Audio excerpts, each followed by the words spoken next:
Stranger Things Season 4, Volume 2 finally dropped. 4 hours of television, Dave. Were you expecting 4 more hours of Stranger Things? I think we were, right? Well, yeah, I mean, we knew the lengths going in. They've been advertising a 2.5 hour finale. But it is very outrageous episode lengths for these final 2 episodes of season 4.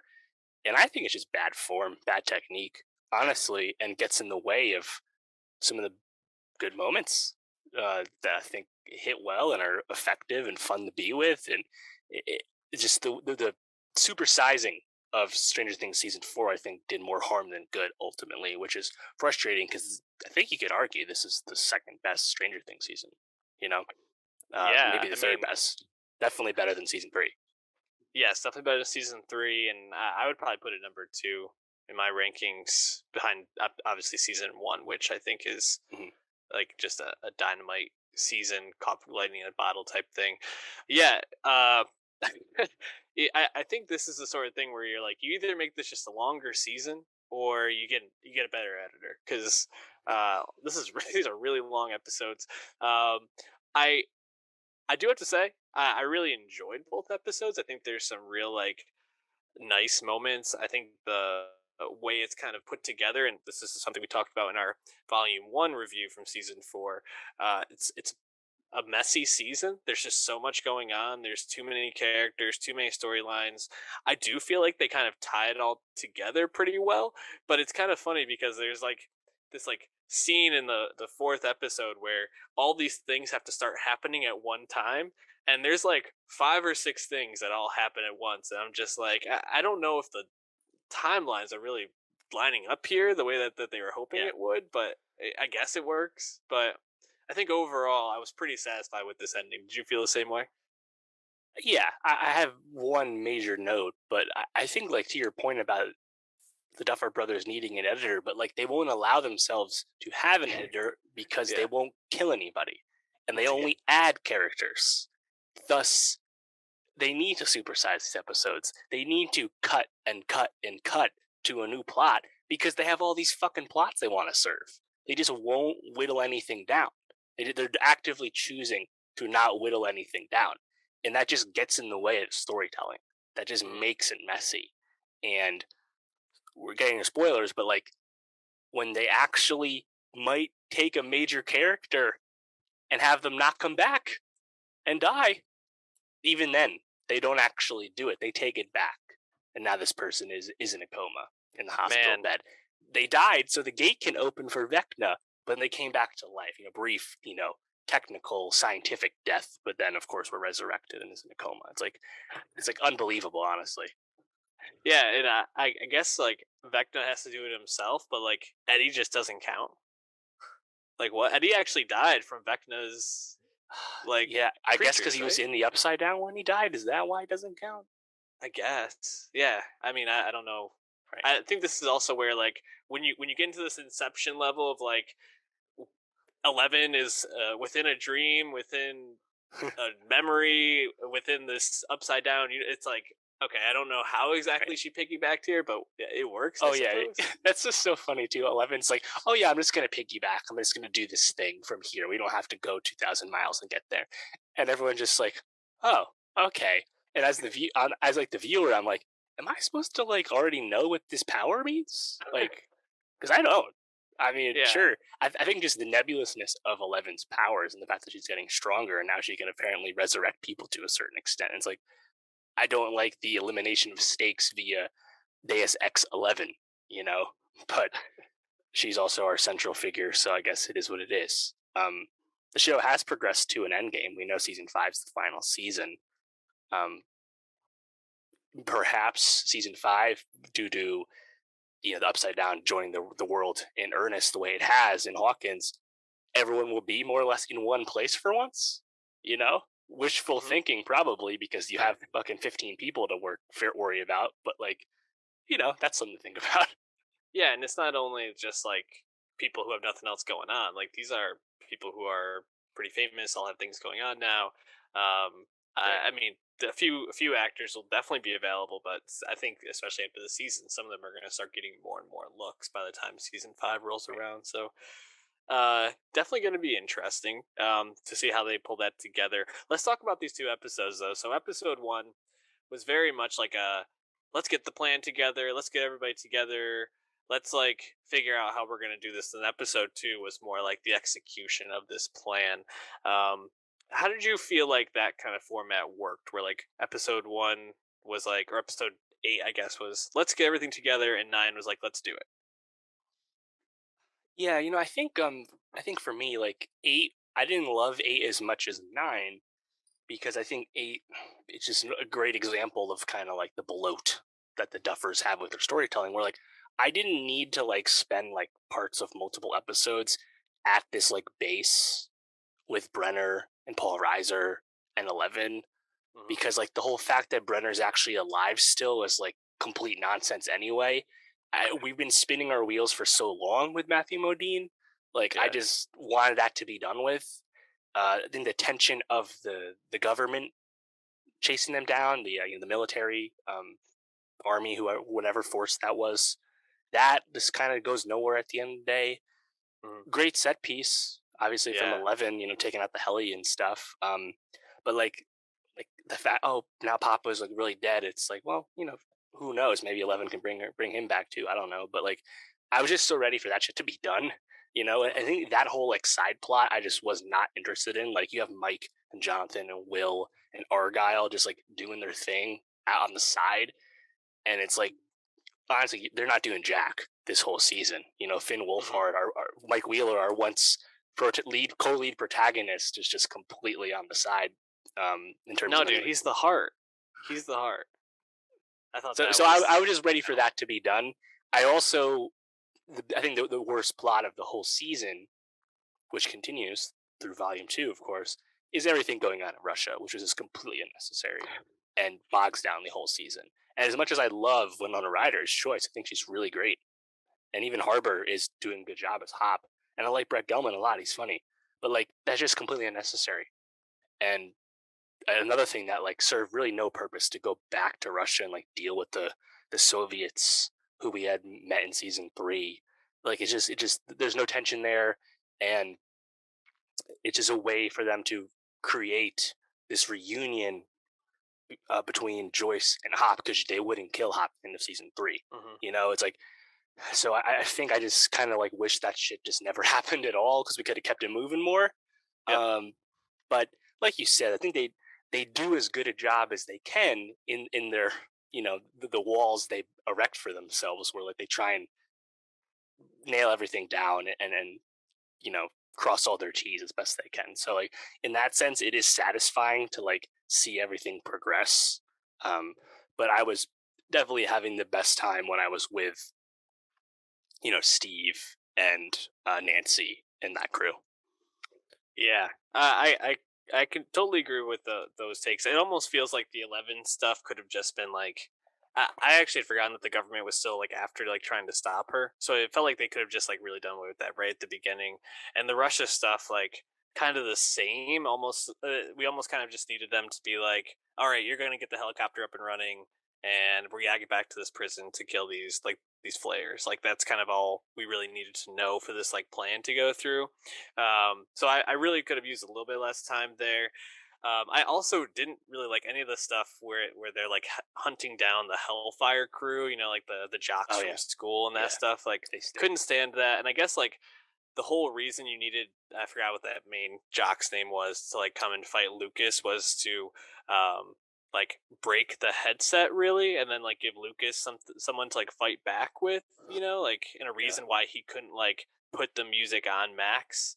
um I guess because Max had to die. Like it's kind of just like, I guess I don't really know why we still had this person, but I'm glad that they just like gave us the minimal amount of time with that storyline, because I really feel like that didn't work. Uh, one thing I was kind of curious about, and Master of Puppets has a moment in this. The song Master of Puppets by Metallica has a moment in this where Eddie, is like, I'm gonna go full metal to like draw these bats over to us in yeah. this like There's a plan. distraction. And it's like it feels almost like they filmed. I'm sure they didn't, but it almost feels like they filmed that after the Kate Bush thing because they're like, "Man, Kate Bush really popped off. Let's really make another like music moment in this." Because I mean, in past seasons, like '80s culture was a huge thing. But do you remember music being like this much of like a central part of the Stranger Things like plot? Like No, Kate Bush was everywhere in the second volume too. yeah, so running up the hill is like a central like motif for this whole season. And it's like Yeah. so much beyond the fact that, oh, Max is just running that tape back all the time to Mm-hmm. help progress through some trauma and PTSD she's experiencing. And that was actually kind of a intelligent thing for them to imbue in her character, and like how she's Yeah. like, you know, not having the best time. And I liked how they set that up, at least. But like, yeah, I think more than anything, Stranger Things, ever since its inception, has been like, look at this, very obvious and on the nose, but ultimately loving and full of homage tribute to Spielberg and Amblin, and just in general, late '70s, '80s ephemera. You know, Mm-hmm. it's just that encompasses many things, not just music. But it was kind of interesting to see, yeah, in this season you have music itself play such a specific um, part, and I mean, this the whole phenomenon of Kate Bush is blowing the fuck up from this song. I mean, Yeah. she's herself and whoever owns her royalties. The estimate is now like 2 million plus in earnings from Running Up the Hill since this happened. Um, the song peaking at number 4 in the country, It's and insane. just a great example, I think, of the democratization of the streaming economy and how older music is much more viable in the streaming and TikTok world. And look no further than Kate Bush. And I mean, if you thought Fleetwood Mac's Dreams a few years back was big, I mean, it's nothing Oh my like god. this. But No. to the Duffer Brothers' credit, they actually really weaved in a song, which is a popular song back in the day, but more of a deep cut, weaving in a song in such a way to their storytelling, um, it really stuck with people. So I got to give it to them for that. Yeah, and I gotta say the scene was pretty like fun. It just felt Right. like so like shoot in. But I guess Master Puppets, just looking back, was that album did drop in '86, which I think is the year that they're in this. So I guess that Sure. makes sense. That might be like where he's at. I also do not believe Eddie could play that guitar solo. So that was just like, I Oh, mean, we're right. already suspending so Of much course. belief, but he just fucking crushed that. Um, but I do think that was pretty fun. That has also been a song that's climbing the charts a little bit. Also, you get a little bit of Journey, "Worlds Apart," which I was just like, Yeah. that's like a pretty cool ending to episode 8. In episode 9, I mean, a lot of things happen there. What were your like favorite parts of 9? Hmm. Yeah, it's a good question. I think for me, the parts that really stand out, I really enjoyed when you see Elle kind of have this like face to face with Vecna, and you Mm. see like a bit of Vecna's backstory come to light, but then Elle and Mike, talking to her through the wherever she is in the void or wherever they call that, and I think like that moment really works and is like very emotional. I think Mm. also like all the build up to the plan actually happening, Yeah. Lucas and Max like writing the notes to each other back and forth is really effective. Steve and Nancy and Sally Hawk's character's name is escaping me for some reason. Maya Hawk, Robin. Maya Hawk, yeah, Robin. Sorry, I called her Sally Hawk again. I do that all the time.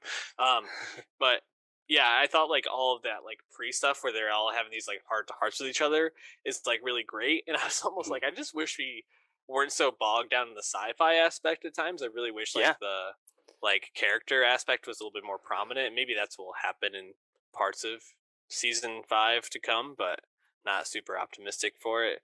Yeah. I But mean, I yeah, don't know how you can get less sci-fi when the abyss has opened up into reality the way it has at yeah. the end of this the season. the four horsemen are on their way. Apparently, is like the thing. I guess Yeah. so. I just some things like I liked actually how Argyle kind of like was a kindred spirit with the other guy at a Yeah, surfer boy pizza, whatever that chain that was. I was thought that awesome. that was pretty funny. You know, That whole like getting the like sensory deprivation tank together too. I loved all that stuff like in the pizza like place. That was great. yeah. I mean, also, I think with that plot, probably the most monumental thing that happened. I think it's kind of across both episodes. I don't remember. Uh, Will, basically expresses his feelings to Mike, but he substitutes himself for 11 in how he's expressing these feelings to Mike, and you can tell that he's very emotional about how he feels, and they also show that Jonathan is picking up on it. However, Mhm. then they have a talk, the two brothers at the pizza place, and it's not actually acknowledged out in the open the Mhm. way Robin, for example, is just a lesbian, Yeah. but like it's not out in the open. To this point, the sexuality of Will Byers has been subtext, and now Mhm. they have presented it in such a way where it can no longer be subtext, and it Yeah. has to actually progress beyond subtext, and Will needs to be queer in some way, because otherwise those scenes make no fucking sense, and it's honestly really exploitive shit. Yeah. Now, he doesn't necessarily have to come out to everyone. We're talking about the 80s after Mhm. all. um, on the other hand, the fact that Jonathan even noticed it in some way, kind of atypical for a straight guy in the 80s to notice that kind of Mhm. stuff. We can let it slide. But I thought that was very notable because that is clear progression of this thing that's been going on with Will for some time in the show. And you really hope that they pay it forward in a meaningful way in season 5. If they're going to do it in season 5, I don't mind them playing out the string a little bit more. But I think they're kind of at the point of no return now with Yeah. what what's Will Byers' sexuality. Like they've presented it in such a way where now they actually do need to like comment on it. Yeah, that's a good point. I definitely felt like they were about to, and then you had the conversation between the two brothers, and I was like, oh, I guess they're just not going to really address this yet. Um, yeah, I mean, I guess I wanted to ask you, like, season 5. I suspect they're gonna probably do something similar, where it's these like super bloated long episodes. Mm. Is there anything that like you are hoping to see in season 5, or anything that you any like storylines that you particularly Mm. like? I can't wait to see how they wrap that up. That's a good I'm question. interested to see where they Go go ahead. with like the Steve, Nancy, and Yeah, Will love triangle. Sorry, not Will. Jonathan. Jonathan. Jonathan. Yeah. I think Hmm. that's probably the most interesting like relationship dynamic to me. But what about you? Yeah, I was totally there for like seeing Nancy and Steve kind of be like, there's still something here, isn't there? Yep. The way they're looking at each other. I was like, yeah, I'm ready for that to happen. And like, I've already Yep. said before, I'm not the biggest Jonathan fan as far as the ensemble goes.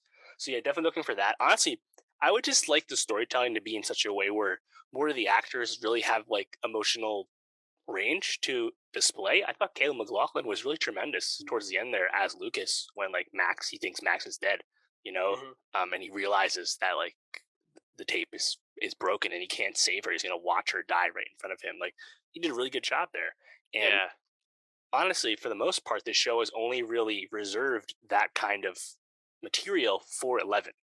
And Hmm. now I feel like 11 is kind of beyond that, where like her backstory stuff is more or less closed off with Brenner now dead, we hope. Hmm. But if anything, it'll be her friends probably where she would express that grief, or like how she did with Max. So I just want to see more of that. Um, Yeah.